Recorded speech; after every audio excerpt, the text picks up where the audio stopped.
নরেন বাদশার মেয়েকেই সে বিয়ে করবে, এইটি মনে মনে ঠিক করে খাওয়া দাওয়া করে শুয়ে পড়ল। তারপর গভীর রাত্রে কালীপদ সুটকেস খুলে, সুটকেস বললে ভুল হবে, রাজা তার সুটকেস নেয়, ট্যাঙ্ক খুলে বা আয়রন চেস্ট খুলে একটি মানিক নিয়ে, যেটাকে আমরা বলে থাকি 7 রাজার ধন 1 মানিক, এই একটি মানিক নিয়ে ঘোড়া শাল থেকে একটি ঘোড়া নিয়ে ঘোড়ায় চেপে সে বেরিয়ে পড়ল নরেন বাদশার রাজত্বের দিকে যাবে বলে। ঘোড়ায় চেপে এবার টুকটুক টুকটুক করে যাচ্ছে। সে ছুটি যাবার তো কোনো দরকার নেই, সে তো যাচ্ছে নিজের ইচ্ছা মতো, টুকটুক করে যাচ্ছে, মাঠের পর মাঠ, গ্রামের পর গ্রাম পার হচ্ছে। এইভাবে যেতে যেতে যেতে যেতে এক সময়ে নিজেদের রাজ্য পার হয়ে গেল, অন্য রাজ্যে পৌঁছে গেল। যাচ্ছে ঘোড়ায় চেপে, যখন খাবার দরকার হচ্ছে কোনো বাজারে নেমে জল টল ভালো মন্দ যা কিছু খাবার ইচ্ছা যায় সে কিনে খেয়ে নিল। টাকাও কিছু সঙ্গে নিয়েছে, না হলে সে মানিকটা ভাঙাবে কোথায়, কে তার খুচরো দেবে। এইভাবে যাচ্ছে, যেতে যেতে এবারে গ্রাম পার হয়ে নগর পার হয়ে পৌঁছে গেল একটি বিরাট জঙ্গল। সে এমন জঙ্গল সে শেষ হতে চায় না, জঙ্গলের মধ্যে দিয়ে হাঁটছে, সে তো রাস্তা জানে না, জঙ্গলের রাস্তা কোথায়।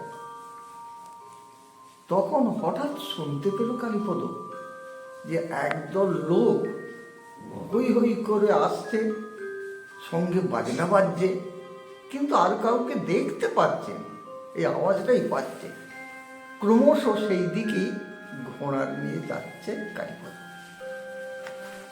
যে যখন কাছাকাছি চলে এসেছে, কাছাকাছি বলতে আমরা তো ফাঁকা রাস্তা নয় যে সামনাসামনি দেখা হয়ে যাবে, জঙ্গলের সব গাছপালায় তো আড়াল, হয়তো আর 50 কি 100 তফাতে আছে।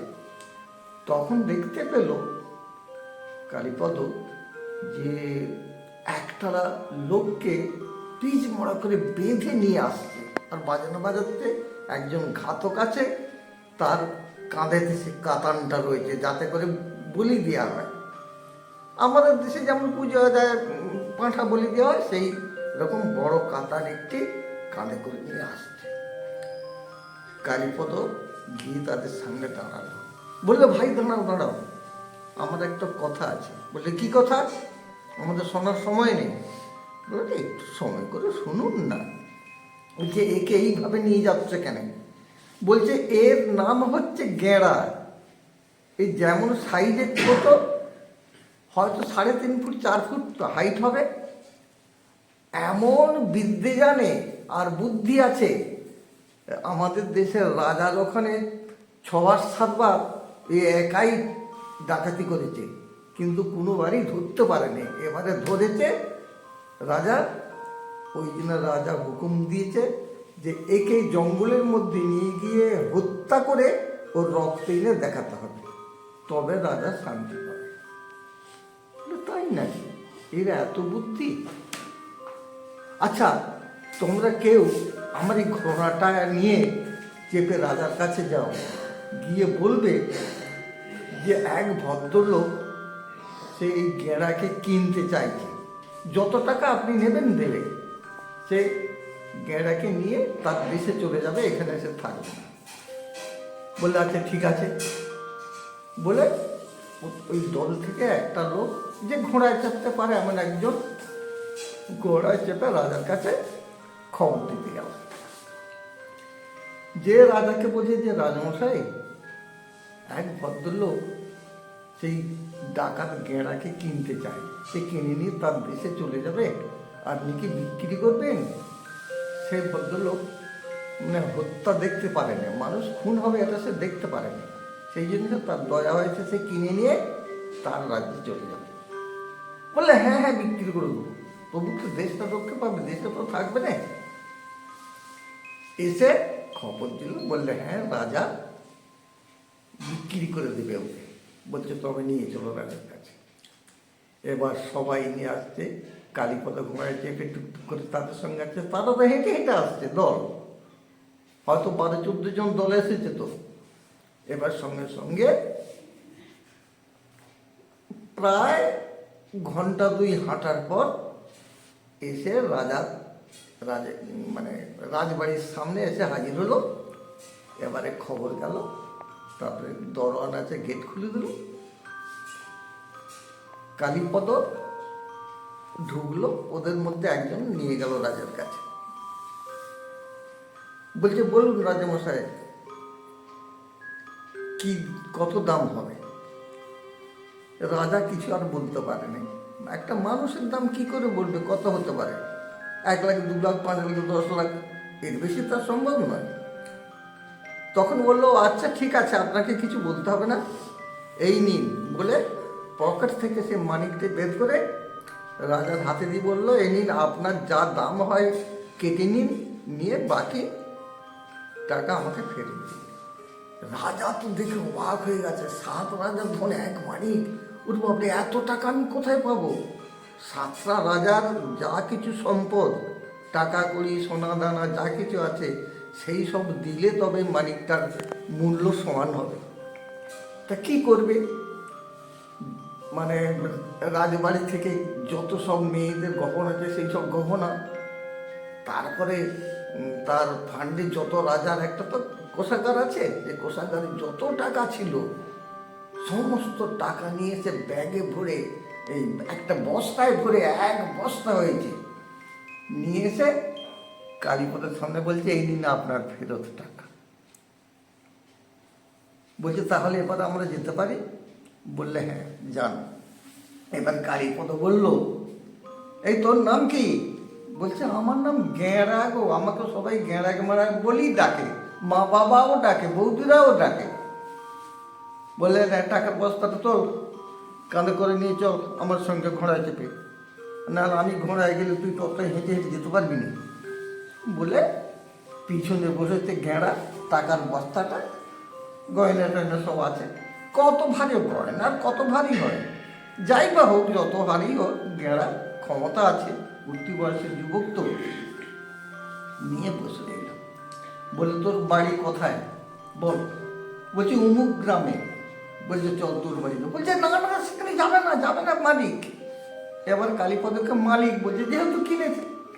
বলছে না মালিক, বাড়িতে যাবো না, গেলে বাড়ি বলছে কোনো গতিকে রাজার কাছ থেকে পালিয়ে এসেছে, আমাকে বৌদিরা, আমরা 7 ভাই, বাবা মা সবাই যে যা পারবে, বুঁটি কাটারি হেঁসো ঝাঁটা জুতো যে যা পাবে তাই নিয়ে আমাকে মারবে, আমাকে মেরে ফেলবে, শেষ করে দেবে, আমি যাব না।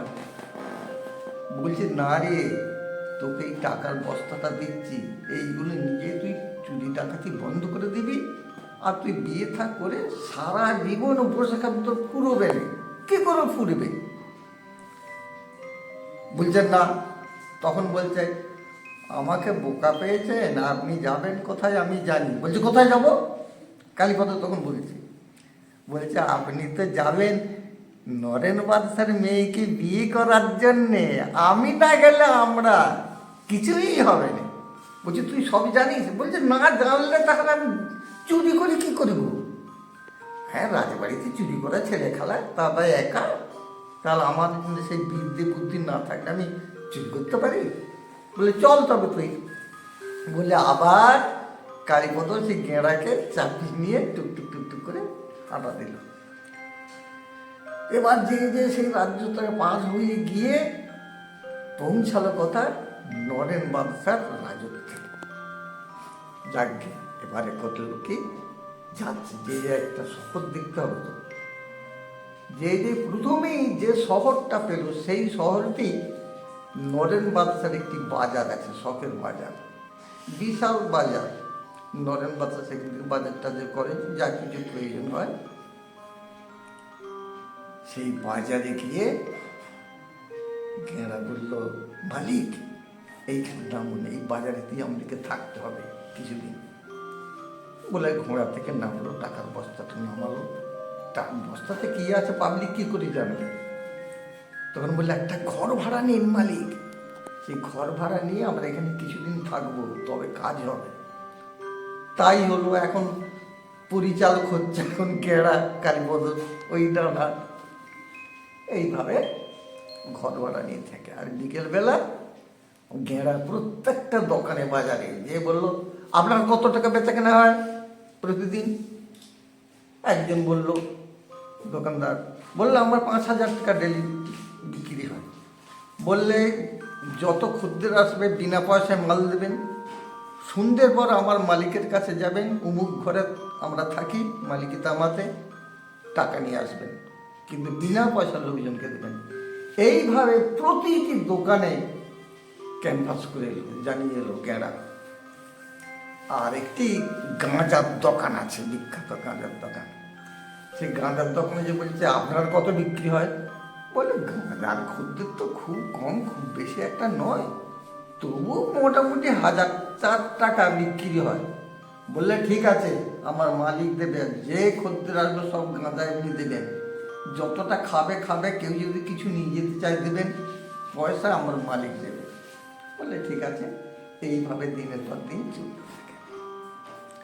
সেই গাঁজার দোকানে একটি বুড়ো ভদ্রলোক, বয়স হয়ে গেছে, কিন্তু পোশাকটা তার গেরুয়া পোশাক।